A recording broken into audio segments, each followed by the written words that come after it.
podcast is part of the Sports Social Podcast Network.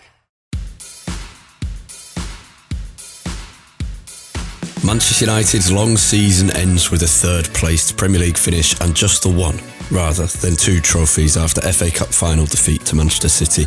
Erik ten Hag's Reds got a bit of luck, made a decent go of it, but weren't at the level of our rivals, and the scoreline reflected that. It's a gutting outcome and a gutting finale to a positive first season for Ten Hag, but regardless of that gutting outcome, a very warm welcome to the Manchester United Weekly Podcast. Thank you for tuning in. I'm Harry Robinson and Jack Tait is with me as always. We're going to dissect that game, of course, reflect on the season as a whole as well, the major big picture conclusions offered by the cup final performance and plenty more. In our Patreon Q&A, we'll talk a bit about transfers, including about Mason Mount, but also a couple more bits on the goalkeeper situation as well. Jack, it was, you were just asking me before we started recording how my day was despite defeat. And the truth was, I think most United fans made the most of it. It was a lovely sunny cup final Saturday in the capital. Most Reds made the most of it before and after and tried to quickly forget about the game as much as possible, whether by drowning their sorrows or different activities. But the sense, other than being gutted, I think the sense I had was one of frustration more than anger. Would you agree with that? Massively, because I think there was definitely a world going into this game in which United could have been absolutely blown off the park. And you, especially after conceding that early, it very easily could have turned into another 6-3 or 7-0 or something in that kind of mould. Which City have done in cup finals before. Exactly. City are that not good against United, but against Watford, but still. Yeah, but conceding that early is one of the biggest gut punches you can ever have as a player. And so I think to have, I gained a lot of respect for this team that I already had in the first half for the way that we held things together relatively okay throughout the first half. And then to have put in all that hard work, to have got ourselves back in the game with a little bit of luck from the penalty decision, to then in the second half repeat kind of a similar mistake and just not really threaten all game. It felt like we sort of did half the job, and to then not do the other half was so frustrating. It's that frustration because we all knew going into this game that if we were going to win, we'd need that slice of luck, just like in January's derby with each time I see it, it seems more ridiculous decision, the Rashford Fernandes offside. We needed that slice of luck and we got it with another questionable, well, by the rules, it's handball. And so it's the right decision, but we all know the rules are ridiculous. But we got another slice of luck with that first half penalty. And we also knew we'd need, alongside that luck, to be going in level at half time. And that would give us a chance to go for it in the second half. And we achieved that. But because of a variety of other errors, we still came out on the losing side. And it's that frustration that not only was the opportunity there for an historic win pre-match and we failed, it was there at half time. We had 45 minutes to achieve something brilliant and we failed. You're right. It's that weird thing you say of more respect for the players because of the way that they kind of weathered that. Well, it was less of it wasn't really weathering a storm. It was more because there wasn't a storm. It was just like one straight 17 or 30. I don't actually know how many seconds. When I looked up, having seen it. Okay. So it took me 4 seconds to look at the scoreboard after it was scored then. Yeah, Jesus, what a gut punch. A real deflator that made it such a big impact as well because it made United's end quiet and the team were the team and the fans were in a similar state of shock. And so, yeah, to not concede again was impressive. To not crumble was impressive. But there's obviously two massive caveats to that. The first of all, what are you doing conceding 13 seconds into a cup final?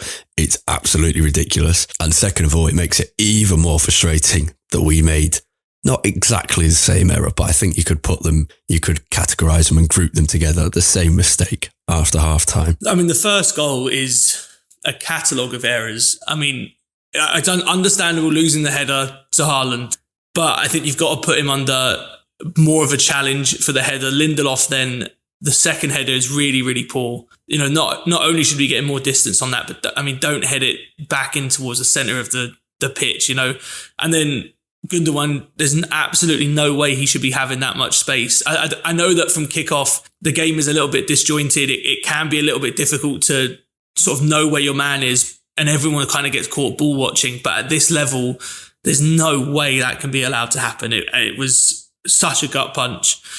And it took us 5 minutes or so, I think, to sort of regain any sort of confidence or sort of footing in the game. City had a couple of other half chances through them. We couldn't really get on the ball. But actually from 10 minutes or so onwards, I thought we did quite well in the first half. And then, how often this was kind of the most extreme example we've ever had, 13 seconds in a cup final and everything.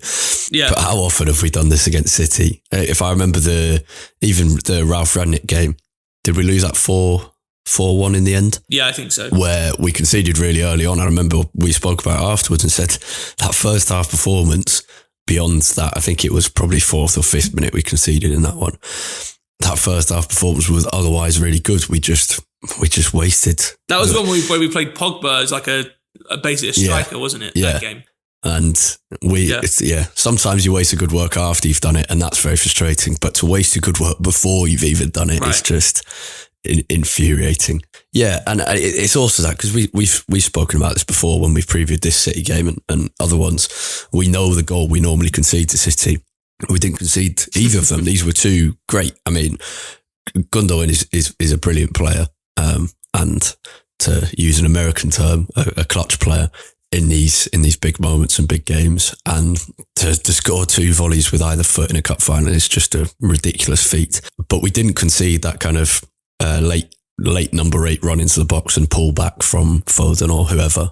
We didn't concede that, and that's how we normally lose. So it makes it again even more frustrating. I thought we looked good.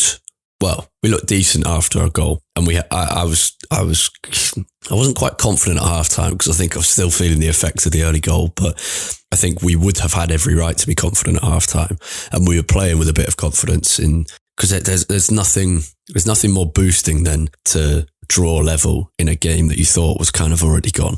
And I think even though it was only 1-0, it did feel like the game was gone, and we had a bit of confidence.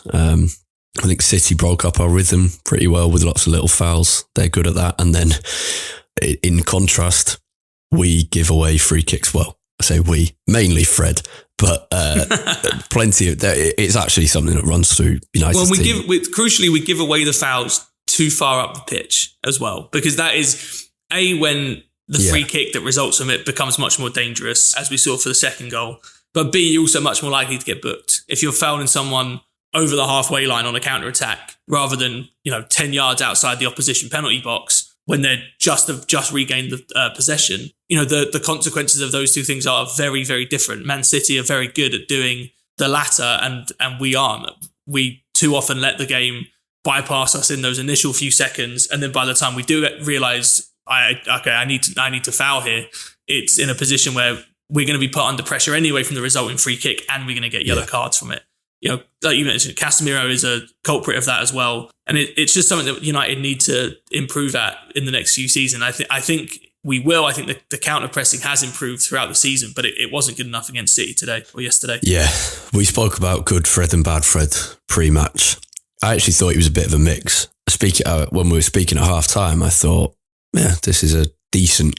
He's causing City some problems. He'd already given away a few stupid free kicks, but we hadn't been punished for them. It was kind of a not too bad performance, soured completely by these silly free kicks, which he often does. We should talk about Ten Hag's team selection because that was the big thing that we were considering pre-match. Anthony was unavailable, which was a massive loss, and he went for Fred, but with Eriksen as well. What did you make of how Ten Hag approached the game? I thought it was about what I expected. We talked about putting Bruno Fernandes out on the right if Anthony wasn't available. I really do think that Anthony being out was a really, really big blow for us. Just his ability to carry the ball forward would have made a huge difference.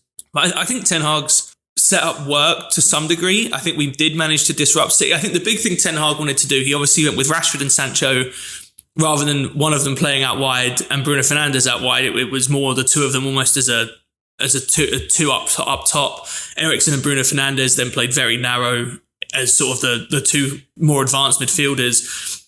And for a lot of the game, it kind of worked. Eriksen would track Rodri. Bruno Fernandes would try and track John Stones when Man City were playing in sort of deep build-up phases. Sancho and Rashford would then, if the ball went out to the fullbacks, one of them would try and go out there. And, I'm not saying that we penned City into their own half by any means, but I think we did manage to disrupt their rhythm to some degree. I don't think Rodri had the influence that he normally has at all.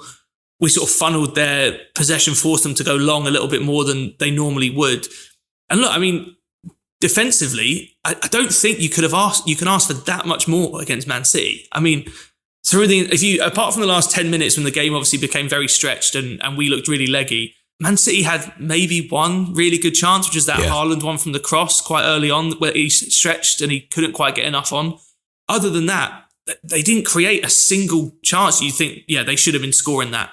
And when you go into a game against Man City, if you can come out saying that you've held them to one or two really good chances, I think you'd back yourself to have a good opportunity to win the game. And again, it makes it so frustrating. I go back to the first thing I said. We did that half of the job. Yeah.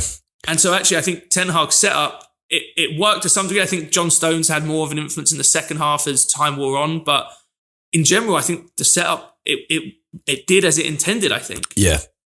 But in attack, it was weak. Really poor. Really, really poor. Not helped by the performances of, just kind of under par performances of certain players. Rashford just didn't, in a similar way to the Carabao Cup final, just didn't quite look fully fit.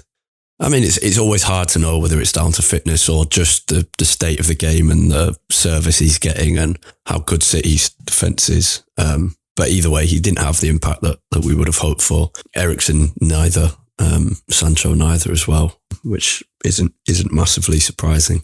But Eriksen was the one I think that you'd really want more from, because Sancho, for as much as we've kind of defended him for a lot of the season, he isn't the kind of player you rely on to have a big impact in these sort of games. I thought he got himself into some decent positions, but never did enough with it. I think Eriksen was the one you really would have been hoping for more from, because there were some occasions where United did manage to get our foot on the ball. We did manage to have some controlled possession, and you wanted more from Eriksen to be the player that he's been for a lot of the season, keep things ticking over with these really good, incisive forward passes. Probably the fact that Bruno Fernandes wasn't playing at number 10 probably limited that to some degree, because he is, someone that has a great knack for finding space, was shunted out wide, and it reduced the options for Eriksen a little bit. But he was the one I think you really would have wanted more from, because you know what you're going to get from Fred.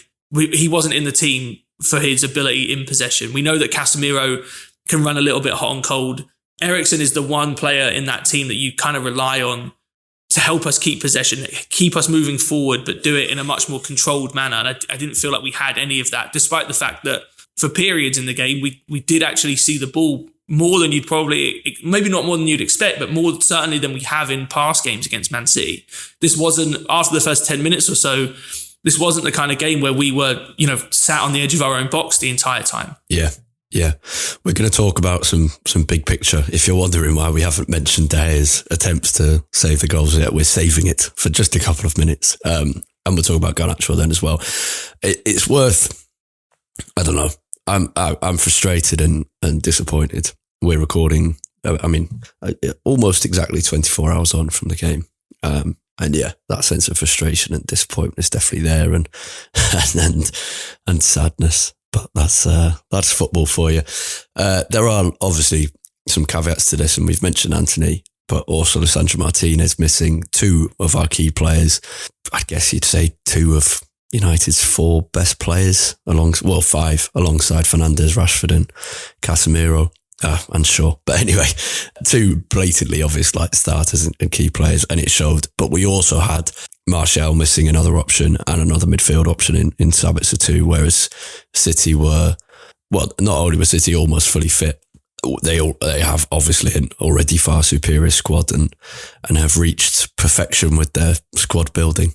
And we very much have not. We have to rely on an 18-year-old, a substandard loanee, and a distinctly average midfielder as our subs.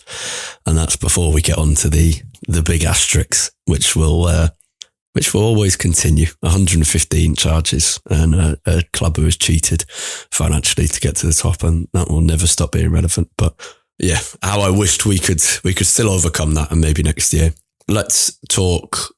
David De Gea, 2 goals. I'm not going to say he should have saved both of them, but what I will say is Peter Schmeichel said he should have saved one.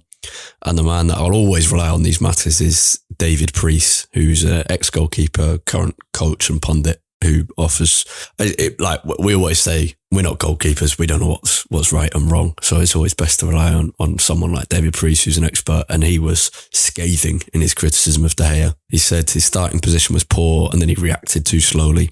So he didn't even give himself the chance of saving it. I quote, "He just isn't ready on too many occasions, whether it's not recognising the danger quick enough or just being too lax." It was really bad from De Gea. And you're adding this poor shot stopping onto his distribution, which we've spoken about many times before. He completed only 8 of 26 long balls. And it was just a poor performance that summarised his season, really. A couple of good saves in there too, of course, but not good enough and holding United back. And in this case, not just holding United back, but I don't know quite what the phrase is, but contributing to defeat significantly. Well, you said that you won't say that he should have saved the 2 goals. I absolutely will say that he should have saved the second one. The first one, fine. You know, maybe on another day, if you did that in training when he knows it's coming, he probably gets a hand on that. But in that situation, I don't blame him for that at all. Gundogan struck that so early. I don't think De Gea had a chance. The second one, David Priest said for the first one, he can't say whether he should have saved it, but he can say that he should have. His positioning and reactions meant he never had a chance of saving it. And he thinks if he'd have reacted better as he used to, and not only reacted quicker, but better, then he would have expected De Gea to make that kind of trademark top corner save that we've seen him do so often. I think for me, I mean, I'm not one to argue with David Priest. He knows a lot more than I do. I would say, I think it would have taken a world-class save to get anywhere near that. And because of that, I'm not willing to criticise him too much for that. But the second one, absolutely. I mean, the shot came off, as a fan, especially when you watch on TV, I feel like you almost like take your eyes off the game for a second when a shot goes in that you have no worry that it's going to go in. And I felt like I almost did that when Gundogan's volley came off his foot. Yeah. I saw it kind of, bobbling towards the goal. And watching it this morning, the replays of it that I've seen, you can see that as the ball comes off Gundogan's foot, De Gea's first movement is actually, he takes a very small step to his left when the ball's going in the corner to his right. And so not only does he then move very slowly, the commentary I was listening to said Gundogan's shot seemed to roll into the goal in slow motion. And so did David De Gea in reaction to it. And it does seem to go down really, really slowly. But I guess to David Priest's point about his initial positioning as well, that first movement means that even if he did get across quickly enough, he's made that save 5 times harder than it needs to be because he's forced himself to go, an extra foot or two to reach where the ball actually went. Throughout the game, with the kicking, he deserves a lot of criticism, and he has done throughout the entire season.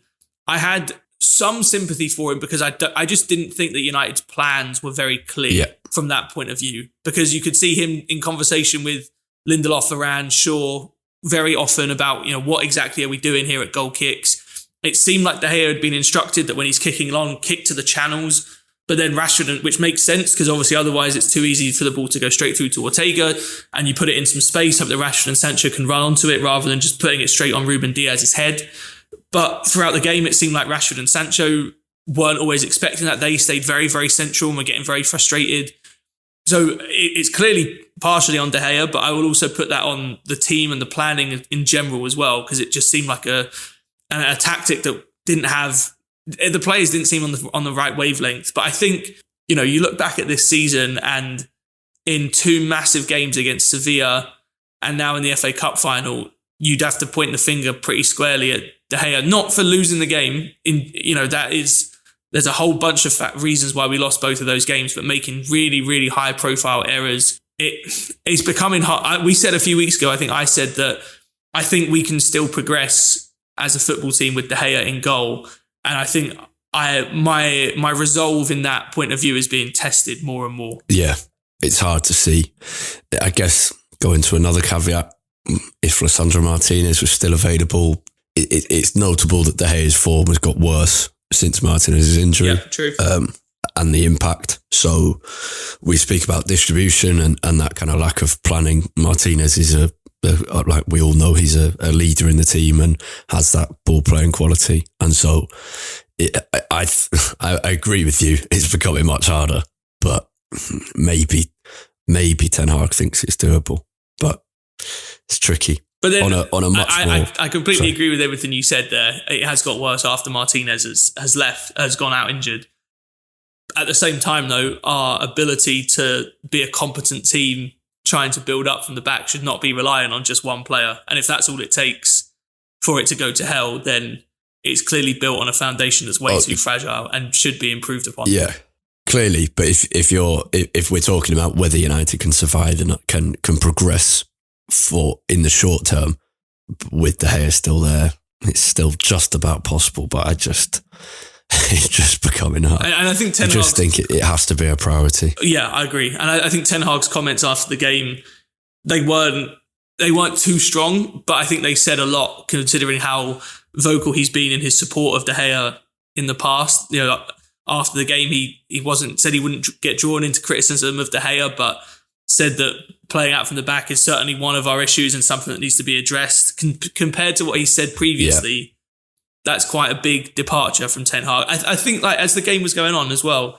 the thing that kept standing out to me was I thought we actually pressed City relatively well, especially for certain periods of the game. And yet every single time you felt like, okay, we've got Rashford, Eriksen, Bruno Fernandes, Sancho in really good positions. We're cutting off all the easy passes. They just have an extra player because they can trust the goalkeeper. Yeah. And it makes, not only obviously is it a benefit when you can play it to a goalkeeper and you're confident that they can use their feet well, but it makes them so much harder to play against as well. And this was City's backup keeper. Yeah, exactly. Yeah. And I think it really highlighted to me how much of a difference De Gea would make, or a goalkeeper that is much more confident with their feet would make, because it not only improves yourselves, but it also just makes you so much harder to play against from an opposition point of view. Whereas I feel like throughout this season, we've always said, if we were any opposition team playing against Man United, you would just press the hell out of us and know that you're going to get some success throughout the game. On a much, much more positive note, Alejandro Garnacho, an 18-year-old who came on in front of 85,000 people with his team losing to their local rivals in a cup final and performed, just took on his man over and over again without fear and with a dynamism that was really lacking in our team all day. He was the exception in this team, and he's clearly an exceptional player who continues to surprise me with his confidence and his development. And I'm just very excited to see that continue next season. He couldn't quite pull off what would have been an incredible equaliser. He came close once. He created another couple of chances, and in comparison with United's other attacking players, Rashford, Sancho, even Fernandes, Eriksen can just about be included in that. It just dynamism that we've enjoyed watching from Garnacho all season, and enjoyed again, though just wished I could have crept in at the far post. I mean, in 30 minutes that he played, he created far more than any other attacker on the pitch for United. Yet again, he's just come on, and I think he's proven such a difference compared to pretty much everyone else in our attack, even compared to Rashford. Even when Rashford is in his best form this season, Garnacho has always been just such a direct presence that I think United have really lacked. Rashford had that earlier in his career. I think he's improved clearly, but he isn't such a direct runner. I was going to say, yeah, we've mentioned this before. How do you keep that youthful dynamism and confidence in a player as their career progresses? And it is really hard. I guess the point is Garnacho will, in the same way that Rashford has, become much more well-rounded and impactful and consistent.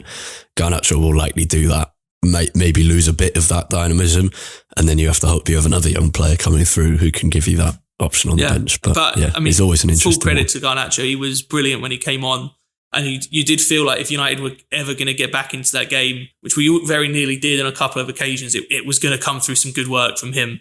And I think him being there also encouraged Shaw to get forward more.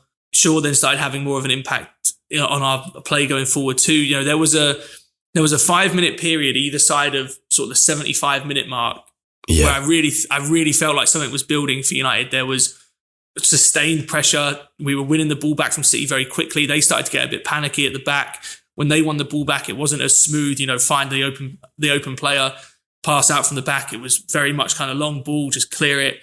And then that pressure started to dissipate a little bit.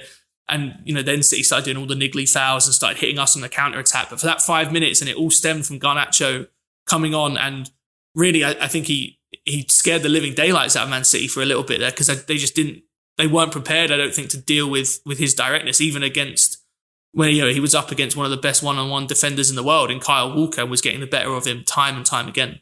Yeah. At full time, we've kind of almost gone in chronological order here through the match.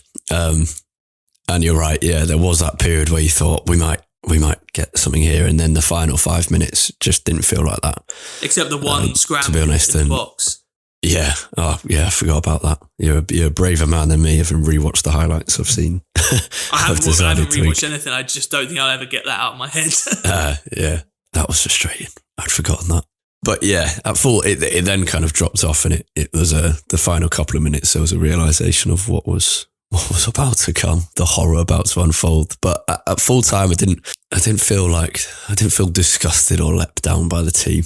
And that's a low bar, but that is kind of like, you never want that. It's still a positive. I didn't feel let down. I thought they gave it everything, and it just couldn't do it, and the quality wasn't there. So positive feelings about the team, which isn't a surprise to have a day on, but I think says something about the season overall that I felt that kind of immediately at full time. Well, I think it goes back to what we said at the start, that the overriding feeling was frustration rather than anger or feeling let down by the team. Because actually, I think if you play that game 100 times, I think we'd take that performance most of the time. Yeah. Even after half an hour or so, even before we scored the penalty, I was thinking, if you take out the first 15 seconds of this game, which I know is, kind of rewriting history at that point, but if you take out the first 15 seconds of that game, I'd be perfectly content sitting here 0-0. Yes, sure, City have dominated possession, but not really created much.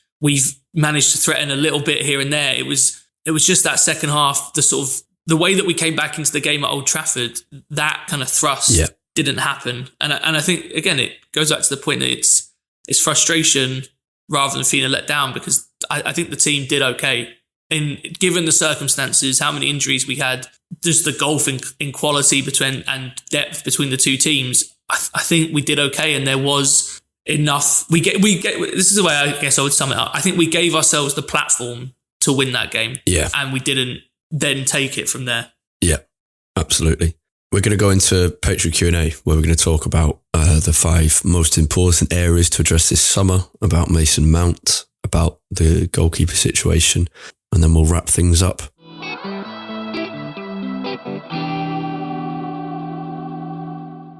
Okay, just back from Patreon Q&A. Really interesting discussion on Kane, Højlund, Mason Mount, on the goalkeeper situation, on all sorts of things. Basically, an entire conversation about the transfer window, with some really interesting questions from Ethan, Corey, and Steve. We're going to wrap up because there's, of course, no more matches to preview. It's the end of a season, Jack. It's been a long one. That so much has happened, but it's nice to be reflecting on a campaign despite the way it's ended, not with apathy and hopelessness, but with hope and excitement for the season to come, and pride in what the team has achieved this season. Yeah, 100%. The season has ended on a bit of a sour note, and it might get even more sour over the next week, which we'll try not to think about. But I think it showed, like you said, in the way that we both felt immediately after the final whistle. You're gutted at losing, but this feels different to when we've lost FA Cup semi-finals or finals in previous recent years. It's different to when we lost the Europa League final in 2021. I think we've come out of seasons before feeling like we're moving in the right direction, but I think the thing with United at this point is that I trust the quality of the manager that we have, and because of that, I think I also trust that decisions will be made in a better fashion at United going forward. And so you come out of this season thinking, yeah, yesterday was pretty awful, but at the end of the day, this has been most definitely on the higher end of what we hoped for and expected coming into this season. Yeah, absolutely. Of course, so much of how we feel over summer will be dependent on the ownership situation and whether the Glazers really do sell and who takes over. and who buys the club and who is kept around if a takeover does happen. There may be some senior figures who are let go. There may be some people brought in. So much of it is dependent on that, and that gives. I spoke about the hope and the pride, but there is that underlying sense of foreboding about what could happen. It could be, personally, everyone will have different opinions, and that's fine. But there may be reasons to celebrate, and there may be, from my perspective, reasons to be very, very gloomy about the state of modern football at Manchester United. So, it's over that weird sense. But yeah, it has just been a brilliant season with some incredible memories made with some brilliant mates watching Manchester United. And that's from everyone listening to this will, I'm sure, think the same, because otherwise why would you be listening? But it is just like, football is a wonderful thing, despite the pain of losing sometimes. So, it's been a lovely season. We'll decide what kind of more episodes we're going to do before we wrap up Series 8 and prepare for Series 9 of the Manchester United Weekly Podcast. For anyone who's been listening from the start, incredible. Thank you for your support. To anybody who hasn't and has picked this up recently, thank you for listening and your support as well. Jack, for your thoughts throughout the week or the next couple of weeks on United and anything else, where can people find you on Twitter? You can find me at UTD Tait, Tait. And I'm at Harry Robinson 64 and the podcast itself at UTD Weekly Pod. Thank you for listening. I hope you have a great week and can avoid everything that's happening in Istanbul next Saturday night. Goodbye.